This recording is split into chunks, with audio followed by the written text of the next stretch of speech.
पौराणिक युग में शांतनु नामक एक सिद्ध साधु थे। इनकी पत्नी भी एक सिद्ध धर्म परायण नारी थी। कहानी उस समय की है जब शांतनु और उनकी पत्नी बहुत वृद्ध हो चुके थे और उनकी आंखों की रोशनी भी चली गई थी। इन दोनों का एक पुत्र था जिसका नाम था श्रवण कुमार।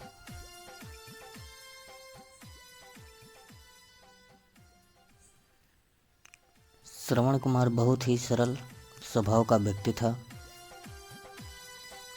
माता पिता के लिए उसके मन में बहुत प्रेम एवं श्रद्धा थी। वो दिन रात अपने माता पिता की सेवा करता था।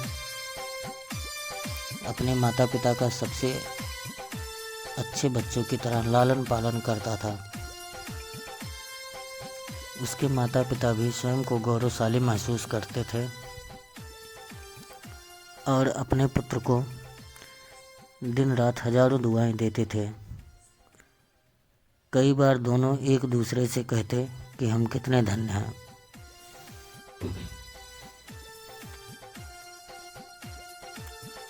कि हमें श्रवण जैसा पितृभक्त पुत्र मिला जिसने स्वयं के बारे में न सोचकर अपना पूरा जीवन वृद्ध नेत्रहीन माता पिता की सेवा में लगा दिया। इसकी जगह कोई अन्य होता तो विवाह के बाद केवल स्वयं का हित सोचता और बूढ़े नेत्रहीन माता पिता को कहीं छोड़ आता और खुशी से अपना जीवन यापन करता।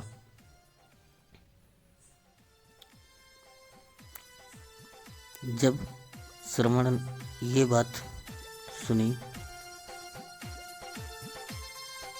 तो उसने माता पिता से कहा कि मैं कुछ भी भिन्न नहीं कर रहा हूँ।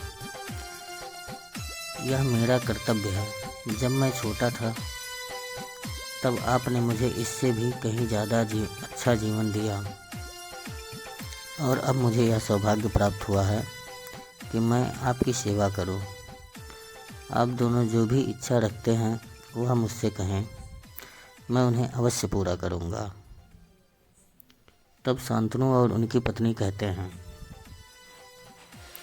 पुत्र श्रवण, हम दोनों की आयु बहुत हो चुकी है। अब जीवन का कोई भरोसा नहीं है। किसी भी समय हमारी आंखें बंद हो सकती हैं। ऐसे में हमारी एकमात्र इच्छा है, हम तीर्थ यात्रा करना चाहते हैं। क्या तुम हमारी यह इच्छा पूरी कर सकते हो? श्रवण कुमार ने अपने माता पिता के चरणों को पकड़कर अत्यंत प्रसन्नता के साथ कहता है, हाँ पिताश्री, यह तो मेरे लिए परम सौभाग्य की बात होगी कि मैं आप दोनों की इच्छा पूरी करूं।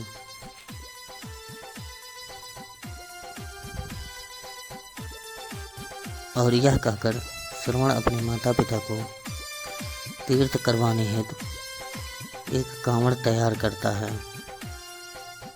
जिसमें एक तरफ शांतनु एवं दूसरी तरफ उनकी पत्नी बैठती हैं और कांवड़ के डंडे को अपने कंधे पर लाद कर श्रवण कुमार यात्रा शुरू करता है। उसके हृदय में पिता के प्रति इतना स्नेह है कि उसे उस कांवड़ का लेश मात्र भी भार नहीं लगता। अपने पुत्र को इस कार्य से माता पिता का मन प्रसन्नता से भर उठता है और वे पूरे रास्ते अपने पुत्र श्रवण कुमार को दुआएं देते चलते हैं।